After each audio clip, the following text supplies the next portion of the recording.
já sentiu que estava perdendo a fé? Isso lhe causou alguma coisa diferente, alguma angústia? Ou te levou a questionar: será que eu sempre tive fé mesmo? Esse é o episódio de hoje do nosso podcast Superando os Desafios Afetivos. Um programa que fala de saúde emocional, psicologia, espiritualidade para termos uma vida em equilíbrio. E hoje nós temos uma convidada muito querida, muito especial, que é Larissa Chaves. Larissa Chaves é psicóloga, psicoterapeuta, escritora do livro Fé e vai bater um papo gostoso aqui com a gente. Aliás, ela acabou de lançar esse livro na última Bienal no Rio de Janeiro. Seja bem-vindo ao nosso podcast, Larissa. Muito obrigada, uma alegria estar aqui e uma alegria estar aqui especialmente para falar desse tema, né? Esse tema que nunca está fora de moda, nunca está desatualizado. Em todos os tempos, falar de fé é sempre tão necessário. Muito obrigada. Com certeza. Muitas vezes as pessoas questionam, mas será que eu tenho fé? Eu não sei se eu tenho fé. O que é fé? Também não sei explicar o que é fé. Fala pra gente isso.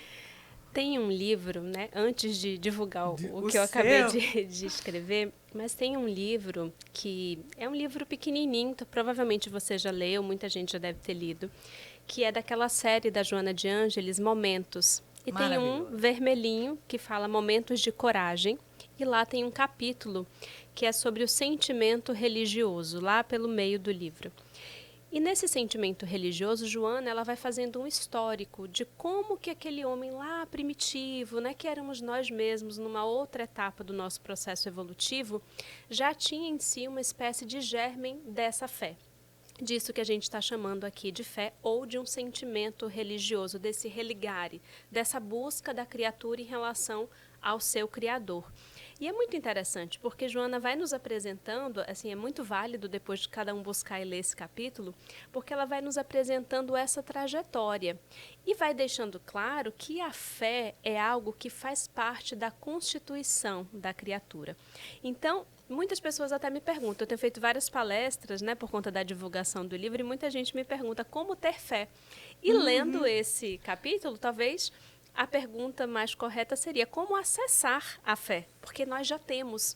Ela é constitutiva. Íncita, tá ali impregnada no espírito. Isso. Porque o espírito é imortal. Exatamente. Então ele conhece esse outro lado, né? Agora, a gente pode estar muito desconectado, né? Nós podemos ser portadores, então ser constituídos dessa fé, como somos constituídos do amor, da esperança, da compaixão, de todas as virtudes, mas que estão ali em potencial e precisam de um trabalho ativo nosso e que é um trabalho também da própria lei divina que nos coloca na senda do progresso, para que essa fé que quando está ali ainda muito imatura, né, muito em semente, se apresenta às vezes como um medo. O medo é uma das facetas da fé. Então, aquele homem primitivo, a forma dele de sentir essa fé nos dias de Joana de Ângeles era esse medo das forças da natureza, da chuva, do sol, e começando, inclusive, a achar que esses fenômenos da natureza eram o próprio Deus, né? Porque era algo maior que eles. Nossa, um trovão era Deus te ameaçando, te botando de castigo, deixando você em pânico. Exatamente.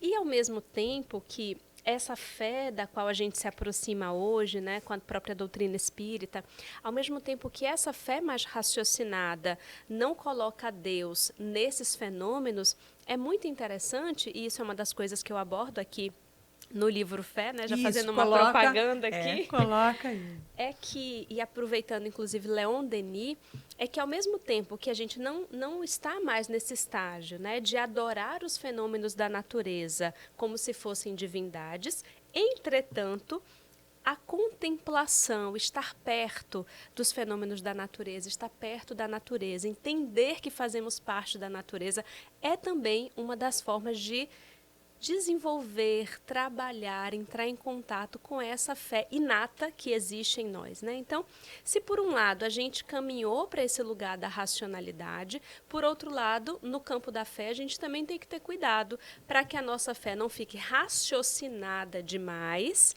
e sentida de menos. Há um lugar de equilíbrio, né, entre esses Nem dois campos. fantasiada demais, porque às vezes se fantasia tanto a um ponto de dar as diretrizes a Deus de como ele oferecer as oportunidades na sua vida de você caminhar, né? Você vai orar, fala, olha, eu preciso que faça isso, tem que acontecer isso, tem que acontecer aquilo. Entendeu bem? Só faltou essa frase, não é? Aí é esse campo da distorção, né? Que é uma característica tão humana. A gente faz isso com tudo, com todas as virtudes nobres, temos esse lugar de essa possibilidade de distorcer. A gente vai nesse movimento pendular, às vezes entre um extremo e o outro, até que com a senda do progresso a gente encontre esse lugar de equilíbrio. Mas eu acho válido dizer, também nesse início de conversa, Iraci, o que significa a palavra fé?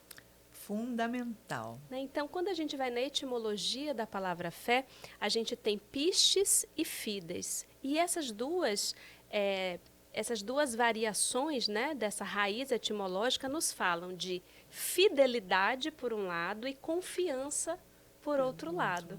E eu acho essas palavras muito interessantes, porque qualquer relacionamento humano, amizade, família, relacionamento afetivo, essas palavras não estão sempre presentes? Não há sempre uma certa expectativa? Total, né? De uma confiança, de uma fidelidade e de uma reciprocidade em relação à confiança e à fidelidade.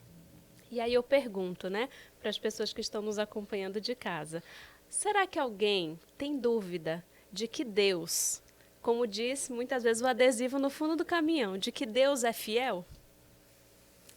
Será que Deus será fiel à criatura, aos seus filhos? Não resta dúvida de que sim. Deus é fiel, disse a passagem bíblica que é tão difundida no senso comum. Agora, talvez a sua criação, ele é fiel à sua criação. A pergunta, então, é e a gente, né? Aí é que mora o perigo. Aí que mora o perigo. Porque se é uma relação de reciprocidade, a pergunta não é sobre a confiança de Deus ou a fidelidade de Deus. A pergunta é sobre a nossa fidelidade e sobre a nossa confiança, né?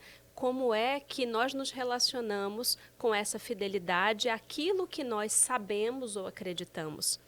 A nossa confiança naquilo que nós sabemos ou confiamos. Então, a gente pode dizer, não, eu acredito em Deus, eu acredito nisso, eu acredito naquilo. Mas e no momento do testemunho? É aí que mora a nossa fé. É naquela situação onde você faz os seus projetos, né? E quer que dê certo, e tem que ser sim, papapá, eu luto, eu me esforço, eu me dedico, e a coisa toma uma outra trajetória. E aí a pessoa diz assim, não, eu me esforcei tanto, fiz tanto, eu rezei tanto, ou eu orei tanto, porque existe uma diferença entre rezar e orar, né? E deu tudo errado. Acabei de perder a fé. Você não perde aquilo que você não tem. É isso. É isso. E tem uma outra coisa interessante sobre esse livro, né? Já desenvolvendo um pouco a ideia. Esse livro, Iraci, na verdade, são 20... Eu estava agora em Minas, né? Eu sou baiana, como você sabe, mas eu brinquei. São 20 causos. São 20 histórias pessoais relacionadas à fé. Antes de você falar isso, me diz uma coisa. Como é que surgiu você escrever o livro Fé? Maravilha. Eu já tinha uma lista de títulos de livros e já tinha escrito muitos artigos para revistas espíritas, já tinha muita coisa escrita, mas espaçada. E nessa trajetória de escrita, eu percebia que muitas vezes o diferencial da minha forma de escrever era trazer ali uma pitada desses causos, né? Tanto na palestra quanto quando eu escrevia algum texto, eu percebia que eu trazia ali, tinha uma característica própria de trazer a parte teórica, mas e trazer exemplo, algo que, né, trouxesse, aproximasse, porque gera muita identificação quando a gente traz. Né? Você pode ouvir, de repente, aquela palestra falando disso, daquilo de crescimento, de desenvolvimento, disso, quando você coloca ali uma história, a pessoa pode não lembrar da palestra, mas ela vai lembrar da história e aí o sentido do que ela busca. E eu percebi isso com muita força, porque quando as pessoas vinham conversar comigo, por exemplo, no final da palestra, ninguém me falava nada, comentava nada da parte teórica, né? Era assim, aquela história, aquilo que você viveu, aquela situação. Isso foi me dando uma notícia de que era uma característica minha fazer isso, né? Que no início eu não percebia, acontecia de uma forma muito natural. E aí, no ano passado, eu estava a caminho de Ibiá para um congresso e no voo, eu sempre estou ou lendo ou com algum caderno assim escrevendo, eu comecei a anotar assim, num processo mesmo intuitivo, os títulos de várias histórias pessoais que eu já havia contado. E quando eu terminei de escrever esses títulos, veio um texto que eu até queria ler muito rapidamente, porque está na introdução do livro, e foi um texto que veio nesse momento, assim, há um ano atrás, nesse voo, que foi exatamente isso aqui. Este livro é destinado a todos que anseiam por uma faísca de fé, sejam religiosos ou não, aos que sentem dificuldade em perceber a presença divina diante da iniquidade do mundo, aos que temem perder a fé na humanidade, aos que depositaram esperanças em ídolos humanos e frágeis, incapazes de estabelecer uma conexão direta com Deus. Veio isso, e eu escrevi, e ali naquele momento no voo, eu entendi que aqueles eram os capítulos do livro, e que o que amarravam essas histórias, que depois seriam ali costuradas por conteúdos doutrinários do Evangelho, da doutrina espírita, mas o grande tema que costurava tudo era o tema da fé, que antes não estava claro para mim, e foi nesse voo, há um ano atrás, que isso ficou claro, e ali nasceu o livro, 6 meses depois ele estava escrito. Que bacana, que bacana. E dentro disso, né, a gente vê vários relatos, várias situações, experiências, vivências, que a pessoa passa por tanta dor, sofrimento, mas a única coisa que a sustenta é a fé dela. Porque ela olha tudo à volta dela e ela fala, tem tudo para dar errado, simplesmente tudo. E a fé dela sustenta.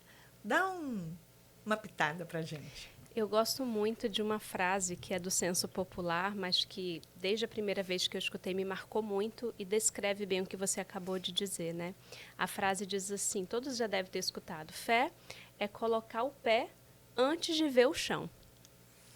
E existem essas pessoas que provavelmente nessa existência ou em existências passadas já tiveram oportunidade de desenvolver essa semente da qual nós falamos no início, né? E que são capazes desses testemunhos mais árduos e que a gente muitas vezes fala, meu Deus, se fosse comigo, que bom que não é comigo, nem testem, eu brinco assim, nem testa, porque algo dessa ordem, coisas que eu já testemunhei assim de perto quando eu visitava, por exemplo, o Asilo São Lázaro, que é um asilo que fica ali perto da Mansão do Caminho, na Estrada Velha do aeroporto. E todos os domingos nós tínhamos uma visita lá, o grupo da juventude, o pessoal da ação comunitária Lígia Banhos. E lá eu conheci uma senhora chamada Duzinha. Ela foi minha amiga por anos, uma senhora nonagenária. E ela me contava muito da história dela. Ela era espírita, inclusive, tinha sempre um evangelho segundo o espiritismo na caminha dela. O Asilo São Lázaro é um asilo que vivia ali de doações, né? Então tudo muito simples. As pessoas que estavam ali, muitas foram abandonadas, outras encontradas na rua. Então, uma situação assim realmente de muita necessidade. E talvez Duzinha tenha sido a pessoa que eu conheci até hoje que mais me marcou nesse campo da fé, porque alguém que perdeu tudo, ficou sem família, morou na rua, passou dores, dificuldades e não havia uma visita. Quem já foi num asilo sabe que o que a gente mais escuta é reclamação. Eu trabalhei num lar de idosos desde a minha infância. E o que a gente mais escuta lá? Reclamação. Às vezes reclamação, inclusive, né, sobre a família, muitas reclamações. Duzinha nunca reclamou, Iraci. Eu nunca escutei dos lábios daquela senhora uma reclamação. Então ela estava sempre em oração e a conversa dela era sempre muito otimista e sempre muito grata a Deus por tudo que ela tinha passado. Então alguém capaz de, diante de tantas dores e de tantos desafios, agradecer, Com certeza, é com alguém que já certeza. desenvolveu essa confiança e essa fidelidade no imo da própria alma, de certo que não recentemente, provavelmente é algo que Que já vem através... sendo construído, Isso. né, no decorrer das suas inúmeras encarnações. Porque a fé, ela é fundamental. Na verdade, ninguém vive sem a fé. Dentro do Evangelho, tem uma passagem que eu acho assim exemplar, que diz assim: um homem de uma grande empresa, ele só chega a construir e realizar essa grande empresa e ter o sucesso na grande empresa se ele tem fé. Porque não é só fé em Deus, ele tem que ter fé nele, naquilo que ele faz, e a fé em Deus. Quem não tem a fé naquilo que você está fazendo, naquilo que você desenvolve, você também não tem em Deus. Porque você se isola como incompetente e fica esperando que Deus venha resolver para você. E ele não vai vir, porque a gente cabe orado. Então, um grande empresário só vence, só torna um quando ele tem fé. Eu acho assim fantástico, porque ele mostra o crescimento, o desenvolvimento, a vida, sim, material de encarnado, porque nós estamos encarnados, sim, temos que viver vida de encarnado, não adianta querer viver a vida de espírito, né? A gente come, a gente dorme, a gente precisa ter coisas boas, buscar segurança, tudo dentro do normal. Mas a fé em Deus é que vai te fortalecer no seu propósito dessa, sim, jornada, não é isso? Como diria Paulo, o justo viverá pela fé. Exato. E Emmanuel, explicando essa passagem de Paulo, vai nos deixar talvez um dos capítulos mais bonitos, né? Porque ele, da sua série evangélica, porque ele vai nos dizer que se os dias são ridentes e tranquilos, não esqueçamos aqueles outros que virão logo em seguida de desafio, Exatamente. Né? Mas que se os dias são de desafio, que tenhamos bom ânimo. Uhum. Então, viver pela fé é viver nessa confiança que é humana e que é divina em quaisquer estações. Exatamente. Sejam naquelas que nos são favoráveis, quando nossos desejos se afinam com a vontade divina, seja naquelas estações mais invernais, que é quando aquilo que a gente queria que acontecesse não é exatamente o propósito de Deus a nosso respeito. Exatamente. Eu costumo dizer, quando a pessoa vem e diz assim, o mundo está despencando na minha cabeça, tudo está acontecendo. E eu falo assim, é difícil, mas fica feliz, porque pensa no momento do já passou. Eu falei, você vai entrar onde? Você vai navegar em águas mansas, que é o refrigério da alma. E você vai olhar para trás e vai falar assim, caramba, eu fui forte. Mas vai falar mais uma outra coisa. Eu não cheguei ao meu limite ainda. Eu aguentava um pouco mais. Porque a gente só fala que não está mais aguentando quando você está passando a dificuldade, né? Sim. Depois, quando você passa, você vê. E quando a pessoa está na água mansa, eu falo, então, olha para trás, tudo que você aprendeu, se fortalece, porque quando chega o desafio, você passa por cima dele. Você consegue atravessar. E olha para trás e fala, sou uma vencedora. Isso é importante, né? Sim, porque, inclusive, a única coisa certa que nós temos na condição de encarnados é essa oscilação, né? Então, os desafios, eles são democráticos, eles virão para todos nós. Não existem privilegiados, não existem escolhidos diante de Deus. Então, mesmo aqueles que, do ponto de vista material, a gente olha e parece, às vezes, que são favorecidos, está ali com uma vida... Mesmo na casa destes, a dor uma hora há de passar, porque o mundo que nós estamos, a condição em que nós estamos ainda é de provas e de expiações. Com certeza. Então, já nesse adentramos na regeneração, mas ainda prevalece Sim, as nossas provações, porque tem que passar por esse peneirão, né? sim. Separar o joio do trigo. E a fé se faz, portanto, muito necessária. Nossa, fundamental. E a gente começa a pensar muitas vezes, né? Quando você pensa na fé, o mergulho para dentro de si. O autoconhecimento, ele faz parte disso. Quando você começa a se conhecer e fala assim, mas a minha fé está nisso. Olha quantos, me foge a palavra, quantas capacidades eu tenho dentro de mim. Utilizo ou não utilizo? Utilizo a fé. Sim. É muito interessante, né, que uma das coisas também que me fez escrever esse livro e tem a ver com o que você acabou de dizer, Iraci, é que eu percebia muitas pessoas ao final das palestras que vinham conversar comigo, em atendimentos fraternos também, e até no âmbito profissional, que já tinham uma compreensão da doutrina espírita, então, teoricamente, já tinham uma certa fé nesse conhecimento. Entretanto, eu observava que a relação direta dessas pessoas com Deus parecia muito frágil.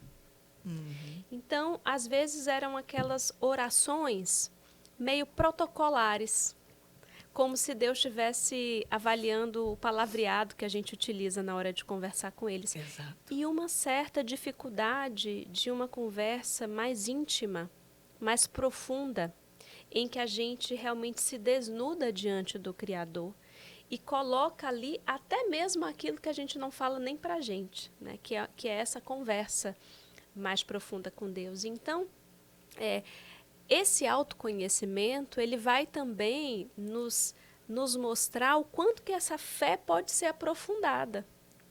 O quanto que essa confiança e essa fidelidade em Deus tem a ver com relacionamento, não só com acreditar ou não acreditar, mas relacionar-se diariamente e relacionar-se quando você está na fase fácil da vida, na primavera, no verão, né, que seja. Maravilha! Mas relacionar-se, sobretudo, quando as coisas não acontecem como nós gostaríamos. Então, muitas vezes, Iraci, eu me recordo, a gente está caminhando aqui para o final, e eu me recordo de um dos momentos que não está aqui no livro, porque é um momento mais recente, na gravidez das gêmeas, no final, eu tive muitas dificuldades, fui parar na UTI, tive trombose venosa profunda.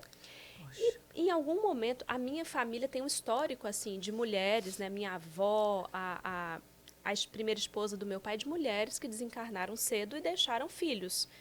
E, em todos os casos, 5 filhos, depois 3 filhos, e eu ali, grávida de 2, já com uma, falei, meu Deus, será que chegou minha vez? Cadê né? minha fé? Porque eu preciso grudar nela agora. Será que é uma repetição?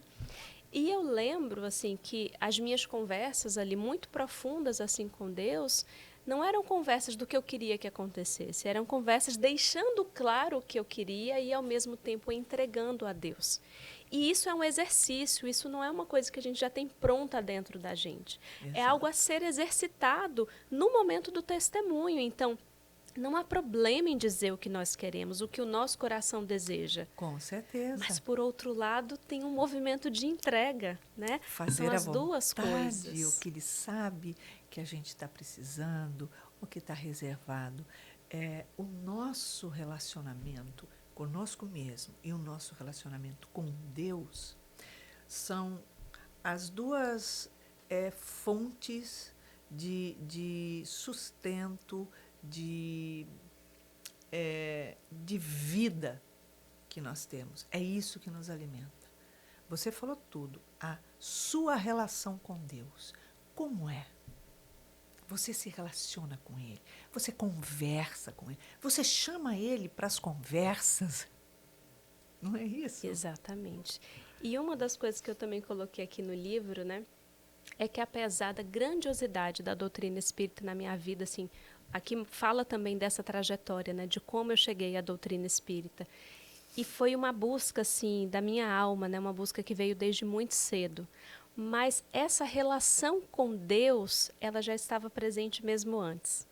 Então, o jeito que eu converso com Deus hoje com 36 anos, é exatamente o mesmo jeito que eu conversava com Deus quando eu tinha 8 anos. Que e não bacana. compreendia muita coisa, estava em busca dessa compreensão. Mas a confiança numa força criadora, num Pai maior, numa ordem, de que as coisas não estavam ao acaso, de que existia um porquê para as coisas, mesmo que eu não alcançasse. Isso já estava presente desde lá. E eu acho que é importante a gente reforçar, talvez o grande objetivo desse livro seja reforçar essa relação direta com Deus. É isso aí. Porque geralmente as pessoas costumam utilizar intermediários. Sejam espíritos mais evoluídos e sejam pessoas do seu convívio, da casa espírita. A pessoa não se relaciona com ele através de uma conversa, de uma oração. Ela vai chegar para você e falar assim: ai, você pode rezar para mim? Reza por mim, eu estou precisando. A sua reza é mais forte. Exatamente. Mas quem está passando é você, quem está sentindo é você. Imagina a força que você impõe ali e entrega a ele, né? E quando a gente delega, né, existem momentos que a gente está muito desesperado e tudo bem a gente pedir ajuda. Precisa de mais uma. Mas é como a passagem de Marta e Maria, a gente abre mão da melhor parte, porque a melhor parte é esse relacionamento com Deus. Exatamente, exatamente. Larissa, obrigada pela sua presença, é uma alegria ter você aqui com a gente. Sucesso com seu livro e que muitas pessoas possam descobrir a fé que está adormecida e que ainda não conhece. Muito obrigada, Parabéns. Iraci. Então é isso, o ter fé, o viver a fé, um relacionamento com Deus. Isso é o que te fortalece, que te traz mais coragem, que te traz mais vontade de viver. E aprender, sim, nesse momento, a receber tudo que o Pai nos oferece na vida. Receber, acolher e pergunta para Ele, o que eu faço com isso? Então, é isso. Fique ligado, nos acompanhe, divulgue o nosso podcast, porque, com certeza, algumas pessoas, amigos, familiares, podem estar em busca dessa fé. E anote o livro. Simples assim. Fé. Então, fique ligado, super beijo e até o próximo sábado.